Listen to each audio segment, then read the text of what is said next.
Welcome to Cook Food Good, the show where I teach you how to cook food good and do other things good too. This week we're going to be conquering salmon. Next week, we conquer your inner emotional demons. The tip is, you broil them. Broil everything. Broil a steak, broil a salmon, broil your childhood traumas. If you're following along at home, snag the time codes right there. Now, I'm gonna show you two easy methods to prepare the salmon, and both take place in your own kitchen. We're broiling and we're pan searing. I know some people like to grill it. You like to do a little cedar plank thing, feel like you're a seasonal menu item at Red Lobster. I don't have a grill because I'm a young person who lives in an apartment in a big city, and that ivory tower does not allow me to have live fire and smoke.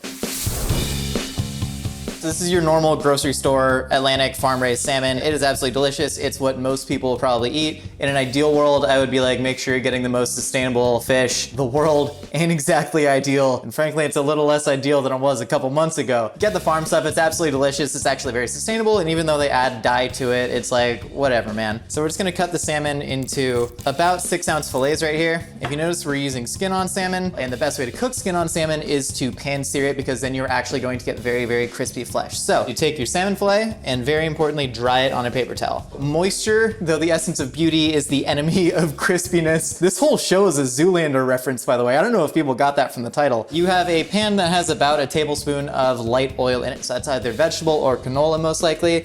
And we're gonna crank that to medium high, and we're gonna let this preheat for at least 3 minutes. While the pan's heating up, you can go ahead and season your salmon. So I'm just gonna take about a 1/4 teaspoon of salt, and I'm just gonna rub it generously on the skin and all over the flesh. You can do black pepper on this too. I didn't add black pepper to my steak, and I got a lot of comments about that. I think black pepper scorches in a hot pan, gets a little bit bitter, and I don't think you take anything away from the dish by just adding black pepper later. So we're gonna make a simple little pan sauce in this, add plenty of black pepper to it, then you're gonna get all that pepper fix that you pepper fiends want. I like to cook salmon all the way through on a medium to medium high heat, and you're gonna cook it with the skin side down about 90% of the way. If you tried to cook it as much on the flesh side as the skin side, you're gonna get undercooked skin and overcooked flesh. You need to take your fish, this is very important, you're gonna add it flesh side down, and then you're immediately gonna take your spatula and you're gonna press it in and hold it for 30 seconds. This is ensuring that the skin doesn't curl up, because when the skin curls, you can get little air pockets under it, and then that's gonna cause it to steam. So this is the first step in crispy skinned salmon. So we're gonna let the salmon sear for 5 minutes on the skin side, and then we're gonna flip it and sear it for about 30 seconds on the flesh side. All salmon thicknesses differ. This is a pretty thick fillet of salmon, so I might drop the heat just a little bit so we can get even heavier of a cook on the skin. If you are worried about bones in your salmon, you're gonna take your fingers and you're gonna run it along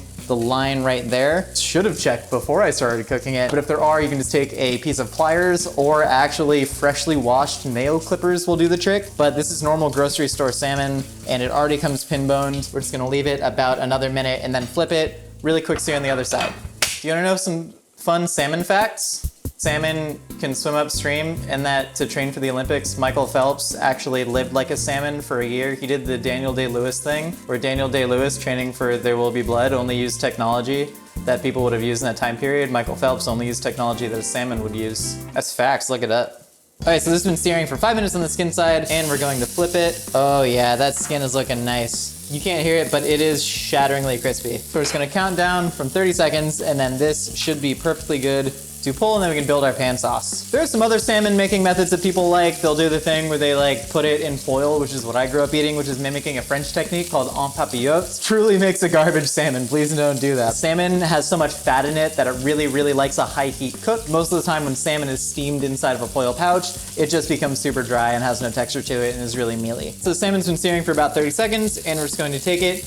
And this is very important. You wanna let it rest on your plate with the flesh side down and the skin side up. If you flip it over, the steam is gonna trap under the skin, and you don't want that. So we're gonna turn our pan off really fast, and now you are going to start at the base of the pan sauce. This is the easiest thing you can do. You're gonna take a clove of garlic, and the way to get a clove of garlic out of its shell is to boost its self-confidence. Like, hey, tell personal anecdotes, it's fun. Actually, no, the way to get a clove of garlic out of its shell is you punch it.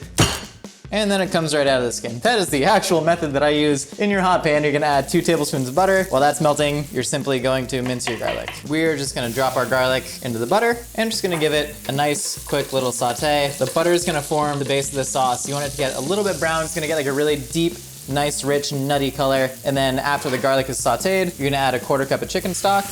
And then give yourself a little sprinkle of salt and pepper. It all depends if you're using salted butter or very salty chicken stock. And then we're gonna crack a lot of fresh pepper in there.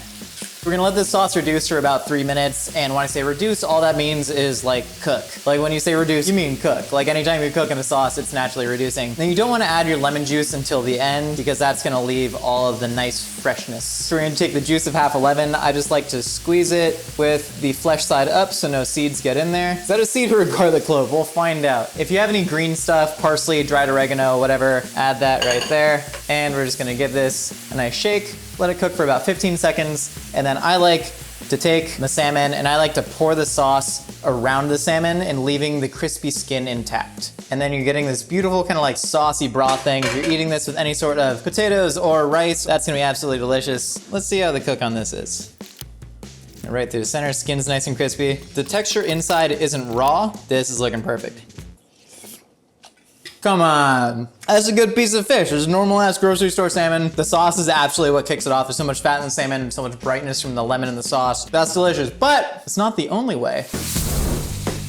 We are doing a broiled salmon. As you know, I love the broiler. It's such an underutilized tool in the kitchen. And to me, as someone who grew up eating crappy baked salmon, it's very, very hard to get a high enough heat on your salmon to actually give it a good crust. So we're gonna kind of game it a little bit. We're gonna take a little bit of salt, and spread that on our salmon, and we're gonna get some on the skin as well. Even though the skin's not gonna get crispy, you can still eat slightly not crispy salmon skin. And then we are taking a controversial ingredient. And I know I'm a controversial guy. I may have talked some crap on Gordon Ramsay during the eggs episode. Oh yeah, you don't want to salt it until right at the end. Hey bruv, absolutely bogus. People had mixed feelings about that. I'm gonna take 2 tablespoons of mayonnaise, a half teaspoon of soy sauce, and 1 tablespoon of honey, and I am going to glaze the top of the salmon. When the broiler hits the mayonnaise, since there's egg and oil in the mayonnaise, it's gonna create a really beautiful crust as the proteins in the egg cook, and it's gonna be absolutely delicious. It's gonna lock in a ton of moisture and flavor. And even if you're someone who isn't down with mayonnaise, you're not even gonna notice that there was any mayonnaise on it in the first place. Also, if you don't like mayonnaise, open up your horizons. Just sit down, draw a nice bath, light a couple candles, and eat a tub of mayonnaise in your tub like I do every Saturday night.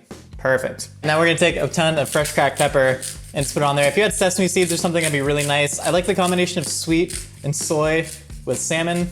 Also, black pepper's fantastic. Can you see me in this angle? Do I look tough like a linebacker ready to tackle a person? Or do I look like someone who's squatting to take a poo? Yeah, it's a little bit of both. So we're simply gonna take the salmon and we're gonna throw this under the broiler for 6 minutes. Keep an eye on it though. I found that if you broil salmon for 6 minutes, again, every broiler is different, it gets a perfect crust on top and a nice medium cook. However, if you notice that it's burning, just put it on a lower rack or turn your oven to 400 degrees so it's cooked all the way through. The internal temperature of salmon should be about 115 degrees to 120, but honestly, just cook it. Just use your instincts. If it's not done, cut it open with a knife, take a peek in the middle. If it's not done, throw it back in. If it's overcooked, just eat it. And then like you eat roughly 85,000 meals in the span of the average life, you can deal with one that's not the best. So I guess that kind of is against the point of this show. We're just gonna throw this under the broiler for 6 minutes. Alexa, set a timer for 6 minutes. 6 minutes, starting now. Alexa, play Push It by Static X. Push It isn't included with Prime. What? Sorry, I didn't understand. Alexa, stop. Next week, how to cook Alexa good. Oh, that is nice and pretty. We see we got a little bit of brulee action. There's a really nice crust forming on the top of there. Ow, uh-oh. Oh, don't touch burning sugar with your hands. So we're just gonna take this off. Skin should lift up nice and easily from the foil. The skin should lift up nice and easily from the foil. The skin lifts up beautifully and easily from the foil. Ow, I had a tool. This is my cross to bear. Let me do it. Ow, just no, I can do it myself. I don't need help. All right, so the salmon lifts up nice and beautifully. You see what the mayonnaise crust did? It created like a nice brulee action right there. That's also the sugar from the honey caramelizing. Gonna squeeze a little bit of fresh lemon on there. And let's see how this baby's cooked. Yeah, that is perfect, kind of medium rare going all the way through. It's nice and warm and hot in the middle, and that's what you want. If your salmon looks translucent, but it's still cold in the middle, that means that it hasn't cooked. But if it's nice and hot, that means that that's some tasty fish. A lot of people overcook their salmon because they're afraid of undercooking it, which might be because they're afraid of eating raw fish. They'll think that, you know, the stuff you get from a grocery store isn't sushi grade, but the term sushi grade is really just a marketing scheme and a very good one at that. I'm not saying you should just start slicing up grocery store salmon and eating it as sashimi, but a nice medium to medium rare cook on your salmon is an absolutely beautiful thing. You're getting a cook on it with the broiler that you couldn't get in a normal standard oven, and it's a lot easier than pan searing. You're missing the crispy skin a little bit, but it's still a very simple way to do it, and it's an excuse to fit more mayonnaise into your diet, which is always a good thing. Thank you so much for joining us in Mythical Kitchen. Hit us up on Instagram at Mythical Kitchen with pictures of your salmon or your cooked inner demons under hashtag Dreams Become Food. We got new episodes of our podcast, Hot Dogs and Sandwich, every Wednesday, and new food videos out every week. Thank you for liking, commenting, and subscribing. We'll see you next time. You can cook up your own feast while wearing the Mythical Kitchen Apron, available now at mythical.com.